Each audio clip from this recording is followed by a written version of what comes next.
Bonjour, une nouvelle petite vidéo pour vous parler de Noctera, qui est mon petit coup de cœur de la semaine.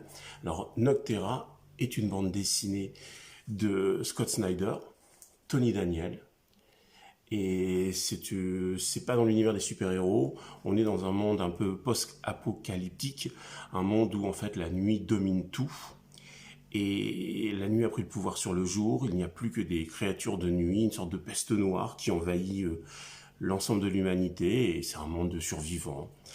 Scott Snyder est toujours très très bon dans le domaine un peu horrifique, et Tony Daniel, c'est un artiste qui est éclatant, qui est vraiment excellent, avec des pages qui sont sublimes. Les couleurs sont de Tomeu Moré, c'est un tome 1, le tome 2 sort au mois de novembre, si je dis pas de bêtises, avec des super planches, les couleurs sont magnifiques. À la fin, il y a même une petite lettre d'amour aux fans que nous sommes, et c'est très agréable de voir à quel point, en fait, ce travail leur tient à cœur. Il explique qu'en fait, travailler sur du Batman, c'est plus facile parce qu'il y a une longue vie avant Batman, et que donc les personnages sont bien connus par les gens, mais quand tu commences une nouvelle création, c'est tout de suite beaucoup plus compliqué. C'est une réussite graphique, c'est une réussite scénaristique, c'est super engageant, c'est vraiment très très bien, moi je vous conseille. Noctera, tome 1, chez Delcourt, superbe. Il y a des couvertures à la fin, voilà, par exemple comme ça. Il y a aussi des esquisses, voilà. Donc c'est vraiment super. Passer un bon moment. Il y a des idées. Cette histoire de peur de la nuit, c'est une bonne idée. Et l'idée de créatures, c'est pas juste Walking Dead, c'est toutes les créatures. Ça peut être un éléphant, un lion, etc.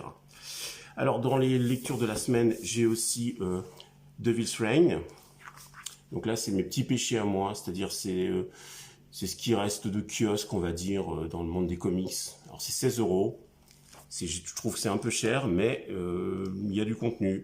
Le tome 3 termine la saga, et il y a du très bon comme du moyen. Il y a du très très bon parce que c'est du Checchetto, donc Checchetto c'est vraiment très sympa, il dessine très très bien Wolverine, il dessine très très bien Daredevil, mais entre deux il y a des épisodes un peu bouche-trou qui sont beaucoup moins satisfaisants. Il y a une petite image que j'aime bien, que je vais vous trouver, voilà, le nouveau costume du Punisher, intéressant au diable, donc voilà, donc ça, c'est sympathique, ça se lit. Je pense que ça s'oublie aussi, mais voilà.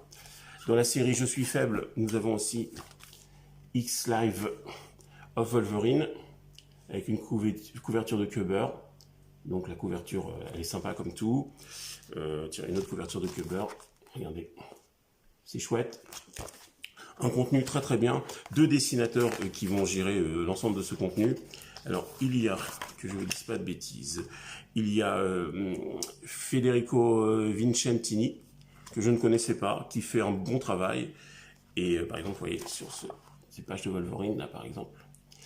Et l'autre dessinateur que j'ai déjà vu sur d'autres œuvres et que j'aime beaucoup, qui s'appelle Joshua Cassara, et qui fait un travail tout à fait intéressant sur Wolverine.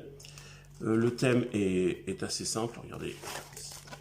Les dessins chouettes. Donc voilà, donc ça c'est plutôt sympa. L'histoire, c'est Wolverine qui traque